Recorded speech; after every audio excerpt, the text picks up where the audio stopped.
Andy, is it okay to submit simultaneous grant applications for the same program? Yes. Wow, that was like the shortest answer ever.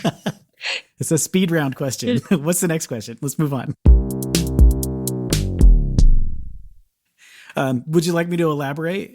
I think that would be nice. Yeah.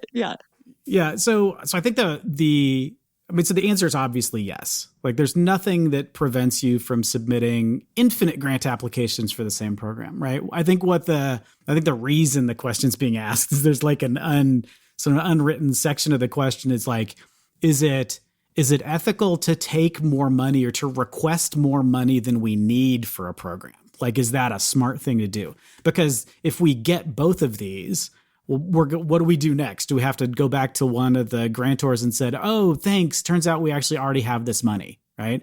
And depending on the program, I mean, maybe you can't scale it. Maybe there's no way. Like you really only need $10,000 and you've asked 2 donors for $10,000. And if you get $20,000, you're not quite sure what you're going to do. Depending on the funder, there's like lots of different ways you can go about it. You can say, thank you so much. It turns out we got another gift that covers these same things. Would you be willing to like modify the grant so that we can apply it to something else? Or could we extend it by a year and use this for next year's funding? Or is there a way that we can use some of this to sort of scale? So even though we told you the $10,000 was going to serve 50 people, is there a way for us to serve 100 people now that we've got twice as much money as we thought we were going to have? You just need to think creatively and maybe have that in your back pocket just in case you get it. So one of the things that we've talked about before in terms of budgeting for these kinds of things, because this sort of falls into a budget question too, is like how many grants should we go after to fulfill our budget? And one of the things once you've done this a lot, you'll be able to look at a particular grant and your staff will be able to tell you with pretty good precision the likelihood that you're going to get a particular grant.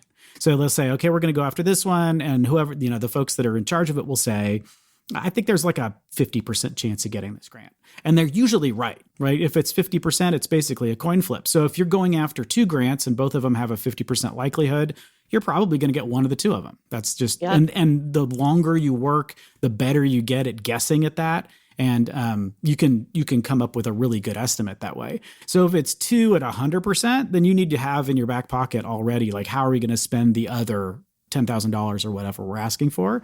If it's 2 at 50%, you maybe don't work quite so hard on it. If it's like 2 at 12% or 25%, like you're probably not going to get either of them. So it's not something you really need to worry about. I don't know that, so the federal government is a different question. If you're getting 2 federal government grants for the same program, you're going to have a much more difficult time convincing them to modify what you've asked them for. Although it's unlikely that you would be going after 2 federal government grants that are going to be covering the exact same program the exact same way, because that's just not how they're written. Federal grants are written in such a specific way that you almost never see 2 different agencies or 2 different grant opportunities that would cover the exact same activity. So that's probably going to be less likely. But, there's nothing wrong with it. I would do it. I don't think that anybody would say don't do it unless you're like, gonna cheat, right? And like lie to one of the grantors. We would never recommend that. I don't think anybody would.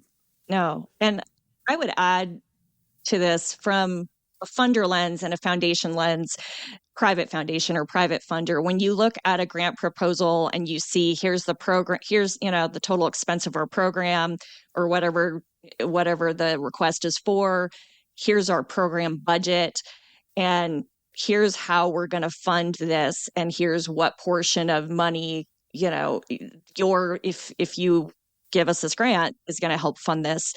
I like seeing that overall picture, right? And we know that a lot of these and I like seeing who else they're asking for money for, or like from, right? So like if there's 4 funders and it says 2 secured, 1 pending, and we're pending or in process because they're asking for it, I also think that shows me a picture of, Okay, good. So they're not relying just on me. Now that's very contingent on the funder, right? Some funders may be like, I only want to be the only game in town. I really want to be the nugget. So I also think thinking about that when you're putting together that program budget, thinking about does this funder only want to be a certain percent of the total program, like funding a certain percent of it because they don't want it to be overly reliant. So thinking about those things is important too. There's a large funder that I think you're aware of, Andy. I know you're aware of, and I know one of the things they have always prided themselves on is they want to be the majority funder of a project or program. And so the nonprofits have had to really think about what does that look like, especially from a sustainability standpoint, knowing this is a one-time grant, or, even if it's given out over a few years, wow, like what does this look like and what's our sustainability plan? But still making sure that they paint that picture in their narrative, in their program budget. And let's be candid, there's sometimes like funders look at things and say, who else is funding you? And it can add some credibility or even some friendly competition. So think about that too as you're doing this. Nonprofit governance. Nonprofit answers. Nonprofit board. Nonprofit management. Nonprofit marketing. Nonprofit resources. Welcome to Nonprofit Everything, the podcast where hosts Andy Shurick and Stacey Wedding answer your questions about all things nonprofit. Hey, everybody. Thanks so much for joining us for another episode of Nonprofit Everything, your source for all things nonprofit. And we just love the format of Q&A style and bringing in guest experts. And you are the ones who help keep that format going for us. So nonprofiteverything.com is one of the key places you can send us questions. And if you're a guest expert or you know of a guest expert, you want to mix it up a little bit with who you hear from, please fill out the little form on the website. We've got a few questions about your expertise or what you want to share. And also, I want to remind all of you, sometimes we say things that you may disagree with or you may have a different fact about or expertise about. And you are welcome at any time to push back or to say, hey, I've got a different opinion. Right, Andy? We love those. We do love those. Those are great. Yeah. So anyways, this is an invitation to do all the things and, of course, to enjoy another episode of Nonprofit Everything with my smarty pants, fabulous co-host, Andy Shurick.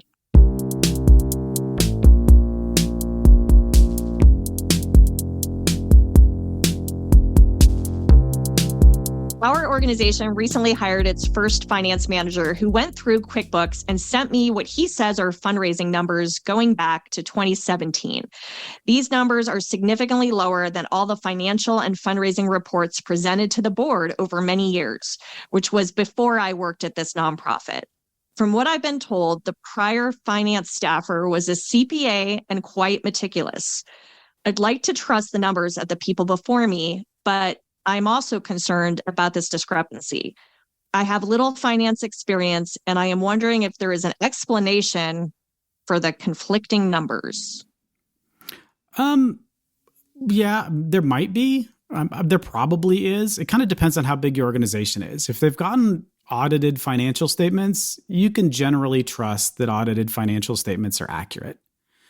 And that's what's usually being shared with the board. The board looks at them. The board makes comments on them.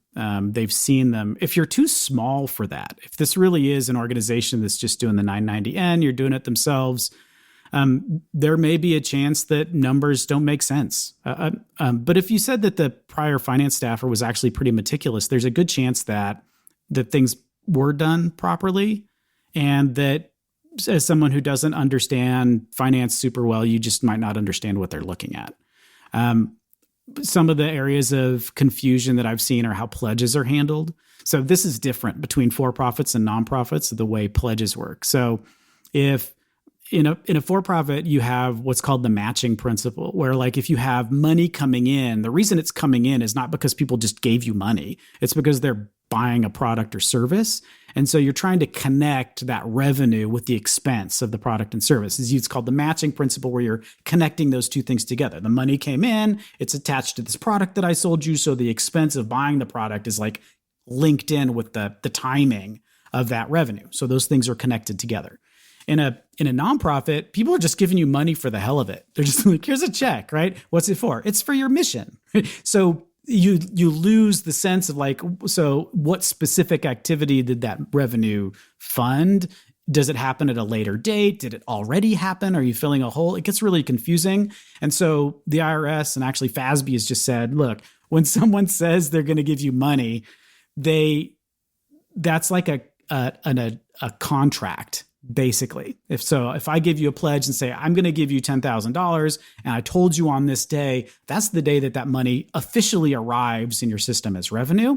It just also creates an accounts receivable activity that you then need to collect on later. There's like a donations receivable account somewhere that says, okay, it hasn't actually turned into cash yet, but the revenue's already there. And this gets really confusing because the finance people say, okay, we got the pledge, that's revenue, but then the development team doesn't want to actually talk about it until the money arrives, or they want to get credit for it twice. They want to get credit for it when they got the pledge, and then they want to get credit for it again when the money actually shows up, which, to be fair, you have to do work for both of those things to get the money both times. You had to do money for the pledge. You had to do work for the pledge. You have to do work to get the pledge paid. So they should get some credit for it. They just can't double count it. So there may be confusion about timing that's involved, which is why the board is hearing one thing and then the financial statements look a little bit differently. But to be honest, it's really hard to tell without just sending it to us and having us look at it and say like, well, this is why it's like this. So I would rely on, if you're getting an audit, if you have an auditor or you have a bookkeeper that works for you, like see if, show them what you're looking at and saying, how do I not understand this? What is wrong with this? Or what is wrong with my concept of how this is supposed to work that makes me confused? And they should either be able to say, yes, it's correct. This is why, or, oh gosh, I'm glad you found this. We need to change our audit findings. Like your organization's a giant mess and thanks for bringing it up, right? Those are your two solutions. And I wonder, and it's not knowing, right? I would think the CPA would never do this, but I also wonder if there's, it could be something as simple as in kind. I've seen people who have a budget, right, that includes in kind and those that don't, and so that can also make a big difference. It's like, oh, well, this budget looks like we have a $5 million budget and this budget's whatever, 4 million. Like, where is that big difference? And I, not knowing, I'm just using that as sort of a layman's example or a lay person's example. But I just am kind of like, could it be something as simple as that, right? That just there was an oversight or improper coding or not enough coding that, although it sounds like your last finance person probably would have coded it and been clear about it. But I just wonder if it's sort of something, it could be something easy to point to and not stress yourself out over. That's what I hear is sort of the underlying, like, gosh, I don't know a lot about finance to be able to figure this out. So I guess I would also empower the person who wrote this to think about, you don't have to be an expert in everything, but you can get some basic finance 101 and understanding some financials that might make you feel a little more confident in some of this. And I do think, getting some support, some outside support, whether you find a volunteer or bring in somebody who is willing to share, or, to your point, Andy, I think I would assume this probably wouldn't be an issue if they were large enough or had decided to have an audit.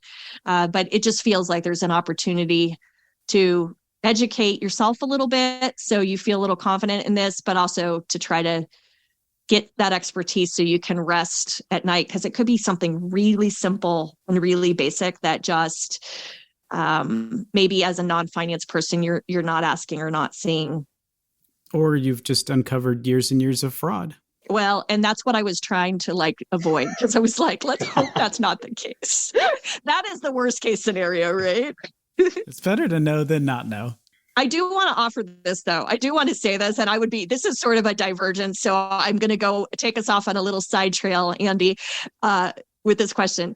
So I've seen organizations, when they get into a situation like this, they will think, oh, let me go ask my board member who has finance expertise to come and help me figure this out. And while theoretically that could work, I have never found that to work. I find that when that starts to happen, it builds and you bring the board into operations. Now it breeds some lack of confidence in what's going on in the organization, some overstep, even if, especially if it's a board member who doesn't understand governance versus operations and then gets like, hyper fixated in all your finance operations details that you're like, please stay out of my business. Why did I ever bring you in to begin with? So I don't know what your take is on this, because I know board members can be a resource. I also just go, this feels like something that I wouldn't bring in the board yet, is my personal opinion. And, I don't know. I would rather bring in someone who's familiar with nonprofit finance and understands nonprofit finance, because half the time you have board members who, even though there's some transferability, that like don't understand the details of your nonprofit finance. So like, is there somebody else that's like a you, Andy, right? Like, but is there someone like that you can bring in who truly gets kind of the things to look for, like what you were sharing about the pledges? Yeah. And I say this every time I do an in-person presentation, and it's that there are a lot of people in your community that are in the same boat that you're in. Like that we get confused because we think we're all in competition with each other, because there may be grant opportunities that many of us are going after that are the same and only one person can win. But in reality, we're actually all trying to solve the same problem or similar problems across the sector. And so you should feel comfortable enough to reach out to people in other nonprofits in your community if you have questions like that. I mean, and just think about it if someone called you. Like if you were working at a nonprofit and somebody had a question and worked at a different nonprofit and they said, hey, can you talk to me about this? What would you say? You would probably say, sure, if I can help, I'd be happy to, right? And this is especially true sort of in the finance world and in the program world, where like we're a lot less concerned with like who's going to eat who's fundraising cheese, right? We're more into like, yeah, let's make the whole sector better at this. And yeah, sure, I know a lot about having to keep track of in-kind food donations because I did it for a long time. So if you've got a question about that, I'm happy to answer your question. So call around, make some other friends in similar positions in other organizations. Look at if there are organizations in your community, something like the Alliance for Nevada Nonprofits or YNPN, which is the Young Nonprofit Professionals Network. I mean, there are lots of ways that you can connect up with people that are also in the sector and just make friends. And then you've got somebody to call and says, hey, this looks really weird. Can you look at this with me? And, then you've got an extra brain on it and they can say, oh, but have you thought about this? Or, oh, you found massive fraud. We should probably tell somebody, right? But that's a really good way to get help that I don't think many people use. And to be honest, as a former CFO, every time someone called me from another nonprofit and asked me a question, I said, sure, how can I help? 100% of the time.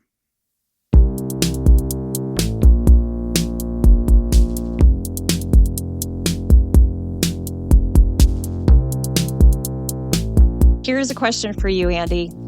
I founded my organization about 5 years ago. And if I'm being honest, my board and I were overly ambitious and overzealous around the programs we wanted to create. We're starting to make a name for ourselves by those we serve and a handful of funders. But I don't think this pace and the number of programs we are juggling is sustainable. How do we scale back on programming and the number of people served without making people think we've failed or are going backwards? It's a great question. And first of all, congratulations on making it to 5 years. Yep.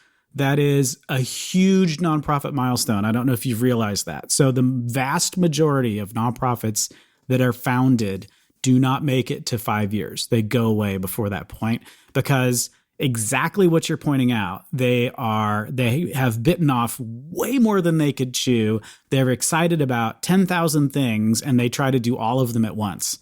And it turns out to be a lot harder than you expected to be a brand new entrant in the market and to convince funders that you're solid and you're going to be around for a while. So congratulations on that.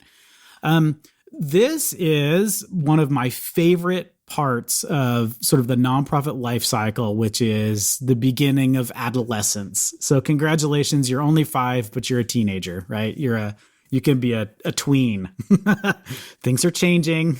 It's going to get awkward. This is a good time. So you've been doing strategic plans. You've been engaged in that board planning process where you're sitting down with the people, your stakeholders. So not just the board, but the rest of the stakeholders, and trying to figure out what it is you want to be when you grow up.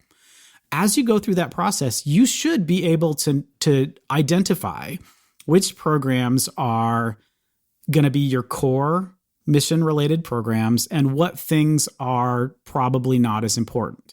So there's 2 ways that you can decide something's not important. One is it not getting you the sort of effect that you want? So you've got some sort of theory of change, by doing this thing, this is the outcome. Does the outcome meet sort of some standard? Like which activities are you engaging in that are doing really good job meeting that need, and what programs are you engaging in that maybe aren't? So that's one lens you can look at it. And the other lens is like, what do donors like to fund? And I hate saying this because it's absolutely 100% the tail wagging the dog.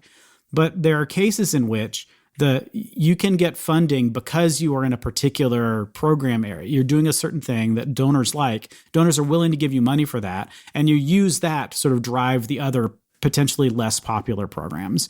I'll give you an example from, of course, the food bank world, which is where all my examples come from because it's in my brain already and it's easily understandable. So donors love kids. They absolutely love kids. They will give money for kids all day long. Donors don't necessarily feel the same way about seniors. There's not the pool of money that's required. I mean, kids are like, they write cute thank you notes in crayons and draw pictures. I mean, you get such great feedback that you can use from a sort of donor response perspective, where you can say, look at this. Oh, it's cute. You got a thank you note from a kid who says thank you for the Vienna sausages or whatever, right? Seniors are the opposite. They are prickly. They have opinions. They don't write cute thank you notes in crayon. They probably should. Maybe we should work on that, is figuring out how to get more crayons to seniors. But what happened, and then they don't thank you properly either. So if you give, specifically with foods, if you give a senior a box, a lot of times the response you get isn't thank you so much, it was delicious. It's, oh, I don't really need this. Give it to somebody who does, right? Which is not a great, it doesn't really meet the donor's needs of like thanking them appropriately, right? It's harder. It's a different conversation. Long way of saying that it's a lot easier to raise money for kids than it is to raise money for seniors. However, seniors still need the food. Like what you do is you focus on children's programs. You talk about children's programs, and then you try to raise as much unrestricted money as you can, like on the backs of recognizing that children are interesting. So there's technical ways you can do it. If you're doing direct mail or something, you can have a picture of a kid. Just don't say this money is going to be used to feed children. You say this money will be used where it is needed the most, right? So something like that to let the donor know ahead of time that just because I'm showing you a picture of a child with an apple doesn't mean I'm giving this specific child this specific piece of fruit, right? So you're going to put the money where it needs to go so that you can then funnel it into those sort of high impact senior programs that are more difficult to raise money for. So long way of saying, you need to look at another long way of saying, you need to sort of look at the basket, like the whole overlying basket of what you're doing, and figure out which ones are driving money and which ones are driving impact, and then figure out how to focus on those. Put your most effort into those two. Once those are solid and you're raising enough money, and then you've got the sort of mental and staff capacity to expand out into other program areas, that's when you sort of look at your list again and you say, we really liked this program. It was high impact, low revenue. Maybe we've got enough cash now we can slot this one in because it's going to make this metric get better, or it's going to service this challenge that we're trying to deal with. So, I think it's it's sort of a slow process, but by virtue of you being around for 5 years, you should have the data and the knowledge to be able to at least start that analysis. What do you think, Stacey? I think analysis and assessment are where it's at to start with. But what I hear from the person who asked this question is the perception and how they message this out into the community, right? What are people going to think if we're cutting back? What is that going to feel like? Does it make us look like a failure. And so I actually think that it's a cool opportunity to share your sort of where you've been and where you're going. So, hey, like we started this organization 5 years ago. Here was the big, bold dream and vision. That vision hasn't changed.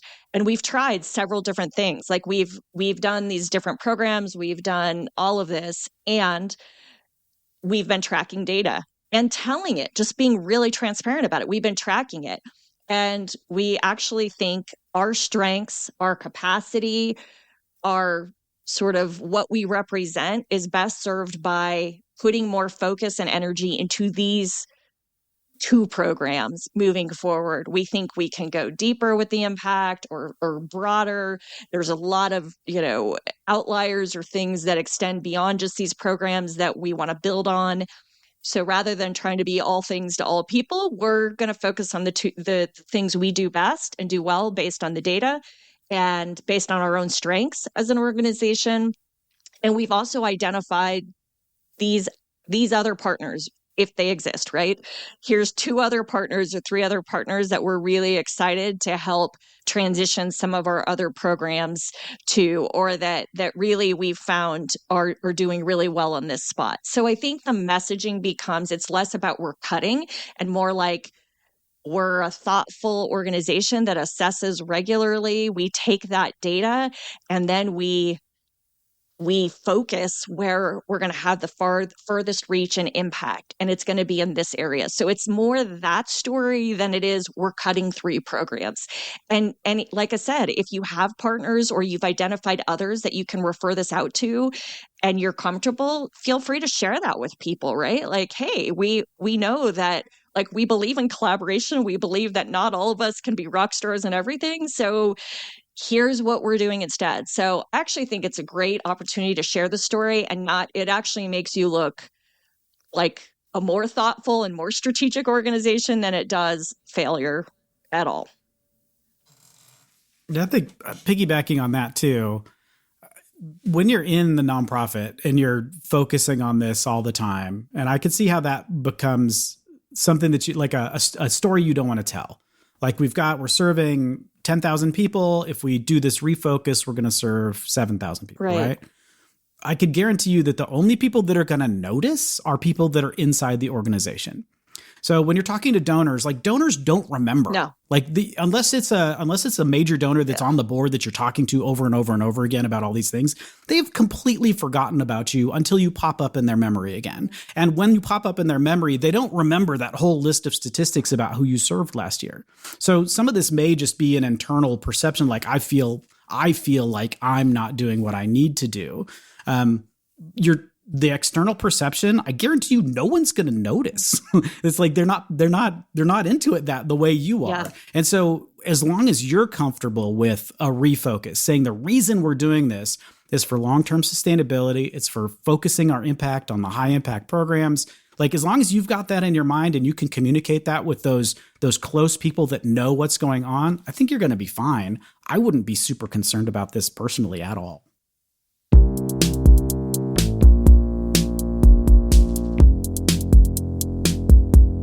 Well, that's it. You got to the end of another episode of Nonprofit Everything. I must say that Stacey and I are doing this over Zoom so we can actually see each other because we haven't been able to do it in person in a long time. We started out like in the same room with 2 microphones. That was really good. And then the pandemic happened and we turned over to Zoom, and we have just stopped doing it in person because this is convenient. We've sort of figured it out.